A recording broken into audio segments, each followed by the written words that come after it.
السلام علیکم ورحمۃ اللہ وبرکاتہ۔ آج کے خطبے کا عنوان ہے اعلیٰ ترین علم۔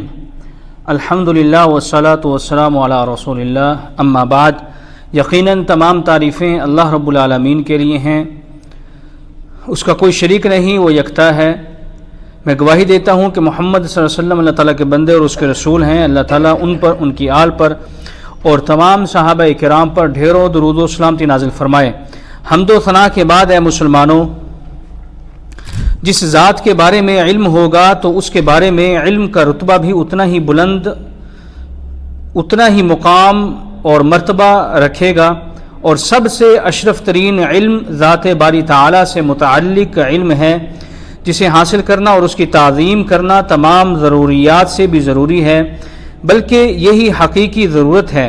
نیز اللہ تعالیٰ نے اپنے بندوں کی فطرت میں اپنی محبت اور معرفت ڈالی ہے، اور دل کو صرف اللہ کی محبت کے لیے پیدا کیا ہے۔ اللہ تعالیٰ قرآن مجید میں ارشاد فرماتے ہیں، یہی فطرت الہی ہے جس پر اللہ نے لوگوں کو پیدا کیا ہے۔ اللہ کی اس تخلیق میں کوئی رد و بدل نہیں ہو سکتا۔ یہاں فطرت سے مراد دین حنیف ہے، جس پر ہر بچے کو پیدا کیا جاتا ہے، لیکن شیطانی جن و انس اسے تبدیل کرنے کی پوری کوشش کرتے ہیں۔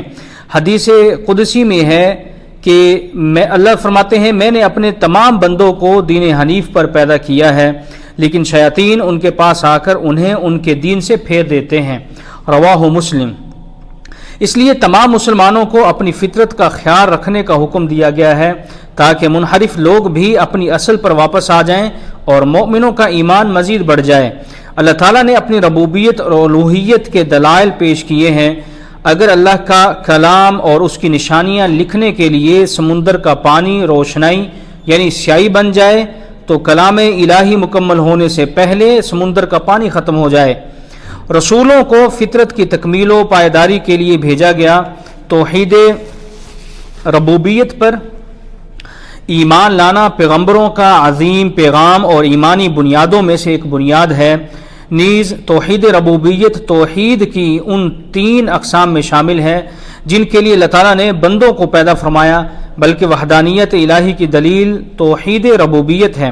اللہ تعالیٰ نے عقیدہ توحید ثابت کرنے کے لیے ربوبیت کو ہی دلیل کے طور پر پیش کیا۔ توحید ربوبیت میں شرک عظیم اور قبیح ترین شرک ہے۔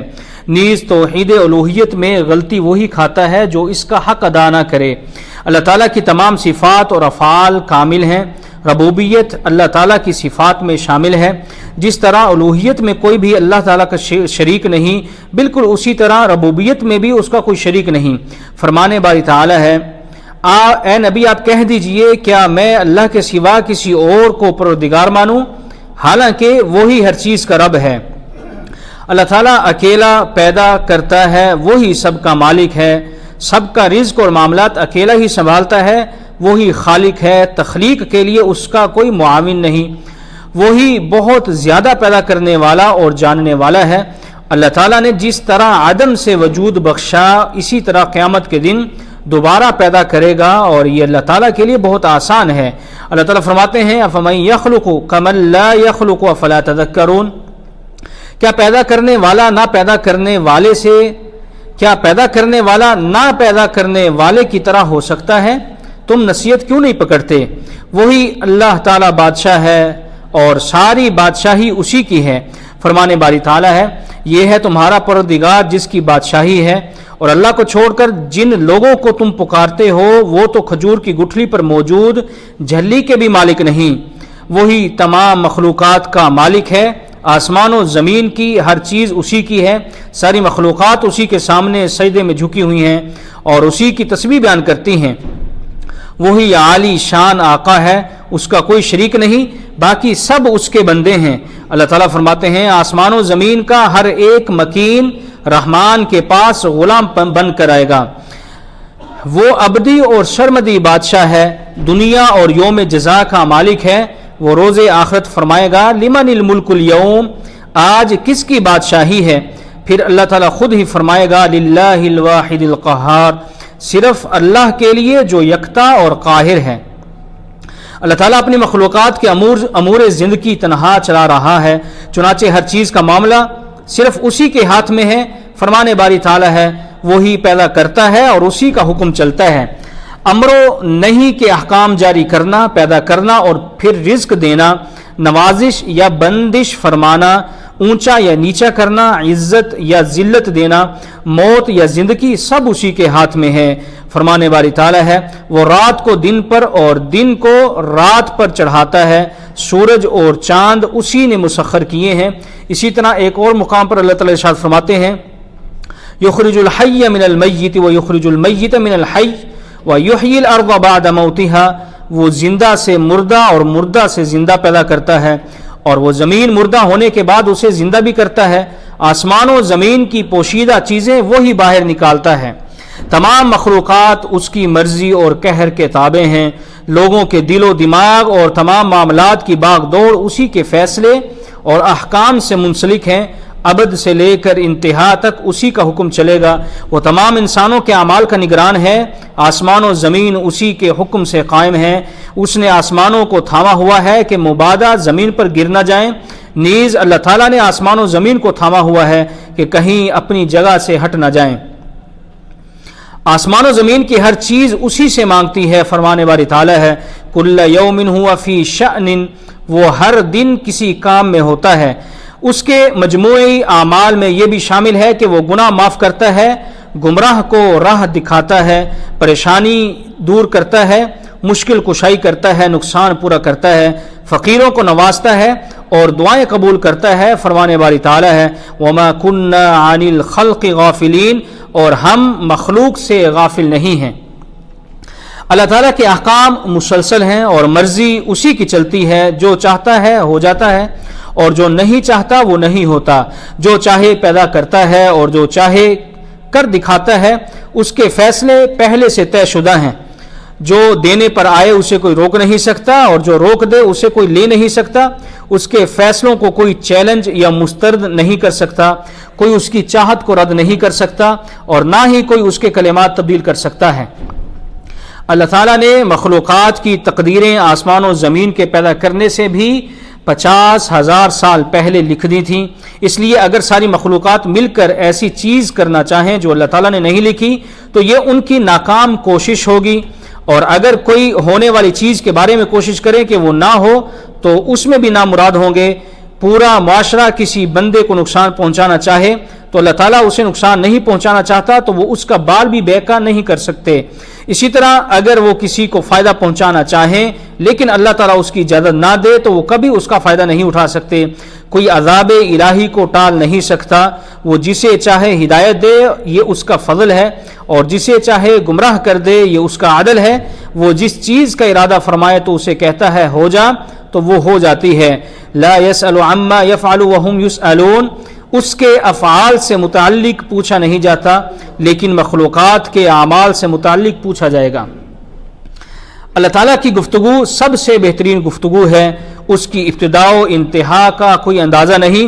فرمانے باری تعالیٰ ہے، زمین پر تمام درخت قلمیں بن جائیں اور سمندر روشنائی بن جائے، پھر اس کے بعد ساتھ مزید سمندر بھی روشنائی یعنی سیاہی بن جائیں تو بھی اللہ کی باتیں ختم نہ ہوں، اس کی تعریف ختم نہ ہو۔ ہر چیز اللہ تعالیٰ کے علم میں ہے، اس لیے وہ جو کچھ ہوا یا نہیں ہوا، نیز جو نہیں ہوگا وہ سب جانتا ہے۔ مخلوقات کے ماضی و حال سے وہ اچھی طرح واقف ہے۔ فرمانے باری تعالیٰ ہے، وَيَعْلَمُ مَا فِي الْبَرِّ وَالْبَحْرِ وَمَا تَسْقُطُ مِنْ وَرَقَةٍ إِلَّا يَعْلَمُهَا، بر و بحر کی ہر چیز اور گرنے والے ہر پتے کو بھی وہ جانتا ہے۔ آسمان و زمین کی کوئی بھی چیز اس سے مخفی نہیں ہے۔ وہ ہمیں نظر آنے والی اور اوجھل تمام چیزوں سے واقف ہے۔ دلوں میں پیدا ہونے والے خیالات تک جانتا ہے۔ سینوں میں چھپے راز اس کے سامنے آیا ہے۔ وہ جانتا ہے کہ مادہ کے پیٹ میں کیا ہے۔ غیب کی کنجیاں اسی کے پاس ہیں۔ ساری مخلوقات کا علم اللہ تعالیٰ کے بحر بے کنار علم کے مقابلے میں ایک قطرے کی طرح ہے، بلکہ مخلوقات کے پاس جو بھی علم ہے وہ بھی اللہ تعالیٰ کی مشیت سے ہے۔ ایک چڑیا نے سمندر سے اپنی چونچ میں پانی لیا تو حضرت خضر علیہ السلام نے حضرت موسیٰ علیہ السلام سے کہا، میرے اور تمہارے علم میں اللہ تعالیٰ کے علم سے اتنا ہی لیا ہے جتنا اس چڑیا نے سمندر کا پانی لیا ہے۔ رواہ مسلم۔ وہ کائنات کی تمام آوازیں سنتا ہے. اللہ تعالیٰ کے سامنے کسی بھی چیز کسی بھی قسم کی بات ڈھکی اور چھپی نہیں, وہ سب کی باتیں سمجھتا ہے.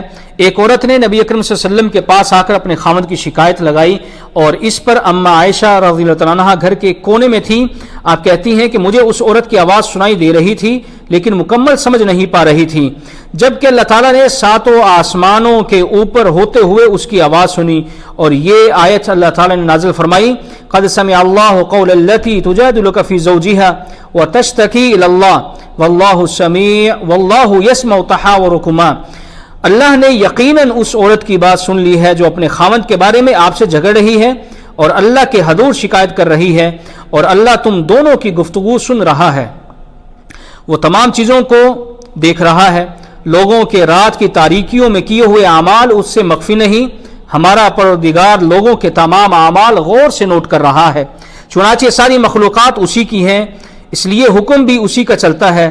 فرمانے باری تعالی ہے ان الحکم الا للہ, حکم صرف اللہ تعالیٰ کے لیے ہے. نیز حدود الہی اور شرعی احکام سب سے بہترین احکامات ہیں. یہی وجہ ہے کہ اس سے اچھائی کوئی فیصلہ یہی وجہ ہے کہ اس سے کوئی اچھا فیصلہ نہیں. اللہ فیصلہ فرما دے تو کوئی اس کے فیصلے کو چیلنج نہیں کر سکتا, اور اللہ تعالیٰ کسی پر ظلم بھی نہیں فرماتا. اللہ تعالیٰ سے بڑھ کر کوئی رحمت کرنے والا نہیں, وہ سب سے بڑا اور سب سے بہتر رحم کرنے والا ہے. اللہ تعالیٰ کی رحمت اولاد کے ساتھ والدہ کی رحمت سے بھی زیادہ ہے. اللہ تعالیٰ نے رحمت کے 100 حصے پیدا فرمائے اور ان میں سے صرف ایک حصہ زمین پر نازل فرمایا, جس کی وجہ سے ساری مخلوقات باہمی پیار و محبت سے رہتی ہے, جبکہ 99 حصے اپنے پاس رکھے. اللہ تعالیٰ کی رحمت ہر چیز پر حاوی ہے. اللہ تعالیٰ نہایت سخی ہے, اس سے بڑھ کر کوئی سخی نہیں. اللہ تعالیٰ اپنی مخلوق کو دینا اور نوازنا پسند فرماتا ہے, چنانچہ اللہ تعالیٰ انہیں آسمان و زمین ہر دو جگہ سے عطا فرماتا ہے. اللہ تعالیٰ کا فضل و کرم عظیم ہے, اس کے خزانے کبھی ختم نہیں ہوں گے. اللہ تعالیٰ فرماتے ہیں قل من یرزقکم من السماء والارض, اے نبی آپ کہہ دیجئے تمہیں آسمان و زمین سے رزق کون دیتا ہے؟ اس کے ہاتھ بھرے ہوئے ہیں, دن رات کی سخاوت سے بھی اس میں کمی نہیں ہوتی. فرمانے رسول ہے صلی اللہ علیہ وسلم, آپ نے فرمایا تمہیں معلوم ہے جب سے اللہ تعالیٰ نے زمین و آسمان پیدا کیے ہیں اس وقت سے خرچ کرنے کے باوجود اللہ تعالیٰ کی بادشاہی میں کوئی کمی نہیں آئی. رواہ البخاری. وہ اپنے بندوں کی دعا رد نہیں فرماتا. فرمانے باری تعالیٰ ہے وَإِذَا سَأَلَكَ عِبَادِي عَنِّي فَإِنِّي قَرِيبٌ اجیب دعوت الداعی اذا دعان, اور جب میرے بندے میرے متعلق پوچھیں تو میں قریب ہی ہوں, جب مجھے پکارتا ہے تو میں دعا اس کی قبول کرتا ہوں. کسی بھی ضرورت کو پورا کرنا اس کے لیے کوئی مشکل کام نہیں, چاہے شروع سے لے کر آخر تک جن و انس بیک وقت یکجا ہو کر اللہ تعالیٰ سے مانگنا شروع کر دیں اور اللہ تعالیٰ انہیں ان کی مرادیں دیتا جائے, تو اس سے اللہ کے خزانوں میں اتنی کمی بھی نہیں واقع ہوتی جتنی سوئی سمندر میں ڈالنے سے پانی سوئی کو لگتا ہے. اللہ تعالیٰ نے تمام مخلوقات کے رزق کی ذمہ داری لی ہوئی ہے, چاہے کوئی جن ہو یا انسان, کافر ہو یا مسلمان, تمام کے تمام جانداروں کی ذمہ داری اسی پر ہے. فرمانے باری تعالیٰ ہے وَمَا مِن دَابَّةٍ فِي الْأَرْضِ إِلَّا عَلَى اللَّهِ رِزْقُهَا, اس زمین میں کوئی بھی رینگنے والا جانور ہے اس کا رزق اللہ تعالیٰ کے ذمے ہے. وہ دیتا ہے تو احسان نہیں جتلاتا, اور وہ بہترین رزق دینے والا ہے. اللہ تعالیٰ نے اپنے بندوں کے لیے عنایتوں کے دروازے چوپٹ کھولے ہوئے ہیں. اللہ تعالیٰ نے سمندروں کو مسخر کیا, دریا اور نہریں جاری کیں, رزق کے انبار لگائے, اپنے بندوں کو بغیر مانگے ڈھیروں نعمتیں عطا فرمائی, نیز ان کی مرادیں بھی پوری فرمائی. بلکہ اللہ تعالیٰ اپنے بندوں کو پیش کرتے ہوئے فرماتا ہے کون ہے جو مجھ سے مرادیں مانگے اور میں اسے دوں. ہر قسم کی خیر اللہ تعالیٰ کی طرف سے ہے. وما بکم من نعمت فمن اللہ, اور تمہیں جو بھی نعمت ملی تو وہ اللہ ہی کی طرف سے ہے. اللہ تعالیٰ نے تمام مخلوقات کا رزق ان تک پہنچایا, چنانچہ جنین کا رزق ماں کے پیٹ میں پہنچایا, چونٹی کا اس کے بل میں, پرندوں کا آسمانوں کی فضاؤں میں, مچھلیوں کا گہرے پانی میں. فرمانے والی تعالیٰ ہے اور کتنے ہی ایسے جانور ہیں جو اپنا رزق اٹھائے نہیں پھرتے, اللہ انہیں رزق دیتا ہے اور تم کو بھی وہی دیتا ہے. وہ اتنا کریم ہے کہ بندے اپنے مطالبے کسی اور کے سامنے رکھیں, وہ ناراض اور جو اس سے نہ مانگے اس پر غضبناک ہوتا ہے. حقیقی محروم وہی ہے جو اسے چھوڑ کر کسی اور سے امیدیں لگائے۔ تکلیف دہ بات سن کر اللہ تعالیٰ سے زیادہ صبر کرنے والا کوئی نہیں۔ لوگ اللہ تعالیٰ کے ساتھ غیروں کو شریک بناتے ہیں اور اس کی اولاد تک بنائے بیٹھے ہیں، لیکن اللہ تعالیٰ پھر بھی انہیں معاف فرماتا ہے اور انہیں رزق عطا فرماتا ہے۔ اللہ تعالیٰ نے فضل و کرم فرماتے ہوئے اطاعت گزاروں کو کامیاب فرمایا اور انہیں ثواب سے نوازا۔ باری تعالیٰ بہت ہی قدردان ہے، چنانچہ وہ تھوڑے عمل پر ڈھیروں ثواب سے نوازتا ہے۔ ایک نیکی کا بدلہ 10 گنا سے لے کر کئی گنا تک عطا فرماتا ہے۔ اللہ تعالیٰ نے اپنے بندوں کے لیے جنت میں ایسی چیزیں تیار کی ہیں جو نہ کسی آنکھ نے دیکھی نہ کسی کان نے سنی، بلکہ کسی بشر کے دل میں ان کا خیال تک نہیں آیا۔ جنت میں اللہ تعالیٰ اپنے بندوں کی رضامندی کے بارے میں پوچھے گا، کیا اب راضی ہو؟ تو وہ کہیں گے ہم کیوں نہ راضی ہوں، تو نے ہمیں وہ سب کچھ دے دیا جو کسی اور کو نہیں دیا۔ تو اللہ تعالیٰ پھر فرمائے گا میں تمہیں اس سے بھی افضل چیز دیتا ہوں۔ تو وہ کہیں گے اس سے افضل چیز؟ اللہ تعالیٰ فرمائے گا جی ہاں، میں تم سے راضی ہو گیا، آج کے بعد تم سے کبھی ناراض نہیں ہوں گا۔ رواہ البخاری۔ وہ بذات ہی خود غنی ہے، وہ بے نیاز ہے، تمام مخلوقات اپنی ضروریات کے لیے اسی سے رجوع کرتی ہیں، وہ بہت باکمال ذات ہے، اس کا پیٹ نہیں۔ اللہ الصمد لم یلد ولم یولد ولم یکن لہ کفوا احد۔ اللہ بے نیاز ہے، نہ اس نے کسی کو جنا اور نہ اسے کسی نے جنم دیا، اور اس کا کوئی ہمسر نہیں، اس کے ساتھ کوئی الہ نہیں، اور نہ ہی اس کی بیوی بچے ہیں۔ اللہ تعالیٰ فرماتے ہیں وَلَمْ يَكُنْ لَهُ شَرِيكٌ فِي الْمُلْكِ وَلَمْ يَكُنْ لَهُ وَلِيٌّ مِّنَ الذُّلِّ، اور بادشاہی میں اس کا کوئی شریک نہیں اور نہ ہی ناتوانی کی وجہ سے اس کا کوئی مددگار ہے۔ اللہ کی اطاعت اسی کے فضل سے ہے، اور اگر اس کی نافرمانی کی جائے تو وہ بھی اس کے علم میں ہے۔ وہ اپنی مخلوق سے بالکل بے نیاز ہے، ہر چیز اسی کی وجہ سے قائم اور دائم اور اسی کی محتاج ہے۔ اللہ تعالیٰ فرماتے ہیں یا ایھا الناس انتم الفقراء الی اللہ واللہ هو الغنی الحمید، لوگوں تم اللہ کے محتاج ہو اور اللہ تعالیٰ غنی اور حمید ہے۔ کسی اطاعت گزار کی اطاعت اسے کوئی فائدہ اور نہ ہی کسی نافرمان کی نافرمانی اسے نقصان پہنچا سکتی ہے۔ لہذا اگر پوری کائنات کے لوگ ایک نیک پارسا آدمی کے دل کی طرح متقی ہو جائیں تو اس سے اللہ کی بادشاہی میں کوئی اضافہ نہیں ہوگا، اور سب مل کر کسی بدکار آدمی کے دل کی طرح بن جائیں تب بھی اللہ کی بادشاہی میں کوئی کمی واقع نہیں ہوگی۔ انسانوں میں اتنی سکت ہی نہیں کہ جمع ہو کر اسے کوئی فائدہ پہنچا سکے یا اسے کوئی نقصان دے سکیں۔ وہ زندہ اور قائم رہنے والا ہے، اسے اونگ یا نیند نہیں آتی، وہ سوتا نہیں ہے اور نہ سونا اس کے لائق ہے۔ ترازو کو تہ و بالا کرتا ہے، رات کے اعمال دن سے پہلے اور دن کے اعمال رات سے پہلے اسی کی طرف اٹھائے جاتے ہیں۔ اللہ تعالیٰ کا حجاب نور ہے، اگر وہ اسے کھول دے تو اس کے چہرے کی تمازت تا حد نگاہ ہر چیز کو بسم کر دے۔ وہ بہت ہی بڑی اور عظیم ذات ہے، جبار اور انتہائی مضبوط ہے، عزت و کبریائی اور اس کا دامن تہ و بند ہے۔ وہ بلا مدد غیر تنہا بھی قوی ہے، وہ بلند و بالا ہے، کوئی اس کا ہمسر نہیں، اس کی ذات کے علاوہ ہر چیز تباہ ہونے والی ہے، ہر چیز اس کے گھیرے میں ہے لیکن کسی چیز نے اس کا گھیرا نہیں کیا ہوا۔ لا تدرکہ الابصار وہو یدرک الابصار، آنکھیں اس کا ادراک نہیں کر سکتی لیکن وہ آنکھوں کا ادراک رکھتا ہے۔